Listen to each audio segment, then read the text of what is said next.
नमस्कार, tasty delight bye मधुराणीमध्ये सगळ्यांचं स्वागत. आज आपण खमंग आणि खुसखुशीत अशी कोथिंबीर वडी बनवणार आहोत. आधी सुद्धा मी आपल्या चॅनलवर कोथिंबीर वडीची रेसिपी दाखवलेली आहे. ती आपण कोथिंबीर वडी बेसन वापरून बनवली होती. आजची थोड्या वेगळ्या पद्धतीने बनवणार आहोत, म्हणूनच व्हिडिओ कुठेही स्किप न करता शेवटपर्यंत पाहत राहा. आणि व्हिडिओ आवडल्यास व्हिडिओला लाईक करा, शेअर करा. तर चला पटकन रेसिपीला सुरुवात करूया. इथे 2 कोथिंबीरीच्या जुड्या घेतल्यात, त्या स्वच्छ धुवून घेतल्यात. आधीही आपण आपल्या चॅनलवर कोथिंबीरीच्या वडीची रेसिपी दाखवली आहे. ती कोथिंबीरीची वडी आपण बेसन वापरून बनवली होती. आज आपण थोड्या वेगळ्या पद्धतीने कोथिंबीर वडी बनवणार आहोत. इथे घेतलेली कोथिंबीरीची देठ कोवळी असल्यामुळे मी कोथिंबीरीची देठही घेणार आहे. जर कोथिंबीरीची देठ जाड असतील तर देठ घेऊ नका, फक्त पानं निवडून घ्या. तर चला आता आपण ही कोथिंबीर बारीक चिरून घेऊया. अशी थोडी थोडी घेऊन बारीक चिरून घ्यायची. बारीक चिरून झाल्यावर एका बाउलमध्ये काढून बाकीची सर्व कोथिंबीर चिरून घेते. हे बघा, सर्व कोथिंबीर बारीक चिरून झाली आहे. आपण इथे 2 जुड्या कोथिंबीर घेतली होती आणि सगळी कोथिंबीर चिरून झाल्यावर एवढी झाली आहे.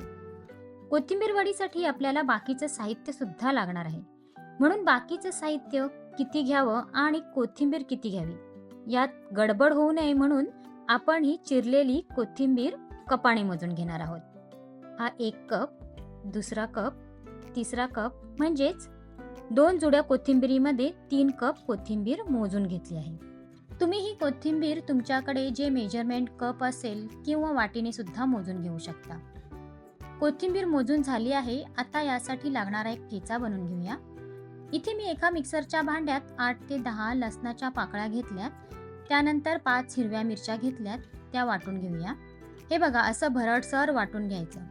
तुम्ही याच्यात आलं आणि थोडेसे अख्खे धणे सुद्धा घालू शकता, त्याच्यानेही मस्त टेस्ट येते. मी तुम्हाला सांगितलं होतं आपण थोड्या वेगळ्या पद्धतीने कोथिंबीर वडी बनवणार आहोत. याकरिता मी इथे 1 कप चणा डाळ 4 ते 5 तास भिजत ठेवली होती. हे बघा, अशी 1 कप कच्ची चणा डाळ घेतली होती. चणा डाळीची क्वालिटी जर चांगली असेल तर 4 ते 5 तासात मस्त भिजते. नाहीतर तुम्ही रात्रभर चणा डाळ भिजत ठेवा आणि सकाळी कोथिंबीर वडीसाठी वापरू शकता. आता या चणा डाळीतील सगळं पाणी निथळून काढून मिक्सरच्या भांड्यात भरडसर वाटून घेऊया. एकदम पण जास्त भरडसर नाही वाटायची आणि एकदम पेस्ट पण नाही करायची. वाटून झाले की मी दाखवेनच. हे बघा, असं टेक्स्चर आलं पाहिजे. ही चणा डाळ वाटताना मला 2 टेबलस्पून पाणी लागलंय.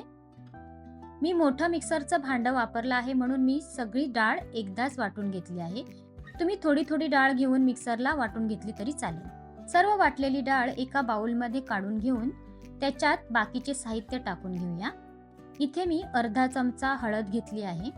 त्यानंतर 1 चमचा लाल तिखट. आपण याच्यात लसूण आणि मिरचीचा ठेचाही घालणार आहोत, म्हणून लाल तिखट 1 चमचाच घातलंय. त्यानंतर 2 टेबलस्पून तांदळाचं पीठ घेतलंय. तांदळाच्या पिठाने वडी मस्त कुरकुरीत होते. तुम्हाला जास्त कुरकुरीतपणा हवा असेल तर तुम्ही तांदळाचं पीठ जास्त घालू शकता, पण या मेजरमेंटने वडी बाहेरून कुरकुरीत होते आणि आतून मस्त सॉफ्ट होते. म्हणजे घरात जर वयस्कर मंडळी असतील तर त्यांना सुद्धा ही वडी आवडीने खाता येईल. त्यानंतर यात लसूण आणि मिरचीचा ठेचा घालूया. इथे मी अर्धा चमचा गरम मसाला घेतलाय. गरम मसाल्याने कोथिंबीर वडी खूप चविष्ट बनते, म्हणून गरम मसाला नक्की घाला. आता हे सगळं हाताने व्यवस्थित मिक्स करून घेऊया. मिक्स करून झाल्यावर त्यात चिरलेली कोथिंबीर घालूया. त्यात 2 चमचे पांढरे तीळ घालूया. मी मीठ घालायला विसरले होते. चवीपुरतं मीठ घालून सगळं साहित्य व्यवस्थित मिक्स करून घ्यायचं. तुम्ही असं कोथिंबीरीचा रोल करूनही वाफवू शकता किंवा ताटात पूर्ण पसरूनही वाफवून घेऊ शकता. मी इथे ताटाला तेल लावून घेतले. त्याच्यात हे मिश्रण घालून सर्व मिश्रण पसरवून घ्यायचं.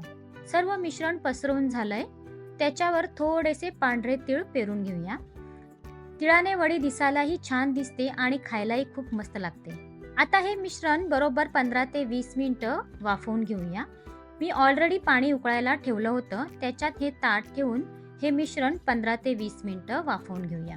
20 मिनिटं झालेत. आता झाकण उघडून बघूया. तुम्ही पाहू शकता मिश्रण मस्त शिजलंय. हाताला पीठ लागत नाही म्हणजे मिश्रण व्यवस्थित शिजलंय. तुम्ही यात टूथपिक किंवा सुरी घालूनही बघू शकता. जर तुमची टूथपिक किंवा सुरी मिश्रणात घालून बघितल्यावर टूथपिक किंवा सुरीला मिश्रण न लागता एकदम क्लीन आली की समजायचं तुमचं मिश्रण एकदम व्यवस्थित शिजलंय. आता हे मिश्रण काढून घेऊया. थंड करून घ्यायचं. गरम असताना वड्या पाडू नका, नाहीतर वडी बरोबर निघणार नाही. बरोबर 20 ते 25 मिनिटं थंड करून घ्यायचं, मगच वड्या पाडायच्या. मिश्रण थंड झालंय. आता सुरीला तेल लावून घेऊया आणि वड्या पाडून घेऊया.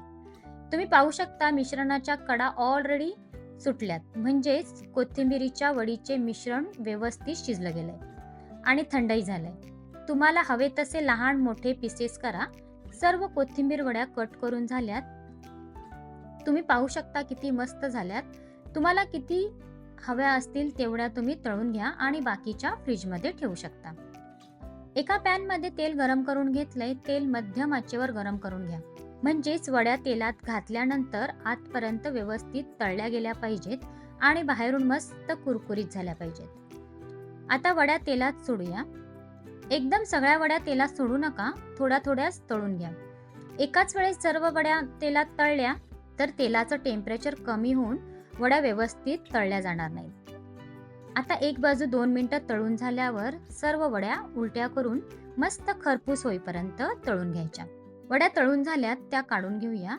तुम्ही पाहू शकता किती मस्त क्रिस्पी झाल्यात आणि वर लावलेले तीळही मस्त दिसतात. अशीच दुसरी बॅच सुद्धा तळून घेऊया. आधी मी तुम्हाला सांगितलंय, तुम्हाला जर सगळ्या वड्या एकदम तळायच्या नसतील तर अर्ध्या वड्या फ्रीजमध्ये ठेवून तुम्हाला हव्या तेव्हा तळून खाऊ शकता. ह्या वड्या 1 आठवडा मस्त टिकतात. तुम्हाला एक वडी तोडून दाखवते. हे बघा, बाहेरून मस्त क्रिस्पी आणि आतून सॉफ्ट. म्हणूनच पुन्हा एकदा सांगते, तुमच्या घरात वयस्कर मंडळी असतील तर ते सुद्धा आवडीने खातील. वेगळ्या पद्धतीने बनवलेली कोथिंबिरीची वडी बनून तयार आहे. तुम्हाला माझी ही रेसिपी कशी वाटली ते मला नक्की कमेंट करून सांगा. रेसिपी आवडल्यास लाईक करा आणि जास्तीत जास्त शेअर करा. तर चला पुन्हा भेटूया नवीन रेसिपी सोबत. तोपर्यंत धन्यवाद.